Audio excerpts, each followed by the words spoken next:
జాప్యం. అందులో భారతీయ జనతా పార్టీ కూటమి ధర్మాన్ని పాటిస్తూ బాధ్యతగా ఉంది. అవతల ఉన్నటువంటి కూటమి భాగస్వామి ఆ ధర్మాన్ని పాటించట్లేదు. ఇప్పుడు ఎన్నికలకు ముందు నువ్వేం చెప్పావో అదే ఫైనల్ కదా. ఇప్పుడు గతంలో ఉద్ధవ్ థాకరేతో ఎందుకు విడిపోయారు?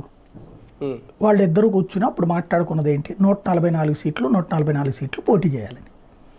ఇద్దరు సగం సగం పోటీ చేశారు. అంతకుముందు ఏంటి, భారతీయ జనతా విడివిడిగా ఎవరికాళ్ళు పోటీ చేశారు. అప్పట్లో బీజేపీ సింగల్గా పోటీ చేసింది, శివసేన సింగల్గా పోటీ చేసింది, అలాగే వాళ్ళ పేరేంటి కాంగ్రెస్ పార్టీ సింగల్గా పోటీ చేసింది, ఎన్సీపీ కూడా సింగల్గా పోటీ చేసింది. అందరూ పోటీ చేస్తే 122 స్థానాల వరకు ఆ రోజున భారతీయ జనతా పార్టీకి వచ్చినాయి సింగల్గా. కానీ కావాల్సింది 145 సీట్లు కాబట్టి ఆ 23 సీట్లు తగ్గినాయి. అప్పుడు ప్రభుత్వం అయితే ఏర్పాటు చేయడానికి ఇబ్బంది అయినప్పుడు శివసేన ఏం చేసింది, బయట నుంచి మద్దతు ప్రకటించింది. తర్వాత ప్రభుత్వంలో చేరతానని ప్రకటించింది. వాళ్ళకప్పుడు 70 ఏమో సీట్లు వచ్చి ఉన్నాయి శివసేనకి. ఇద్దరు కలిసి ప్రభుత్వం ఏర్పాటు చేసి డిప్యూటీ సీఎం శివసేన తీసుకుంది వీళ్ళు. అంటే 2014లోనే ప్రజలు బీజేపీకి సింగిల్ లార్జెస్ట్ పార్టీగా పట్టం కట్టారు, నలుగురు విడివిడిగా పోటీ చేసినప్పుడు.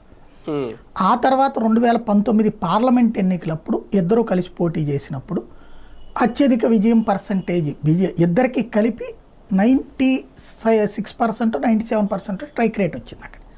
అబౌవ్ 90% స్ట్రైక్ రేట్ అక్కడ. అంటే భారీ ఘన విజయం సాధ్యమైంది. దాంతో అర్జెంటుగా ఏదైతే ఉద్ధవ్ థాకరేకి ఆశ పుట్టుకొచ్చింది.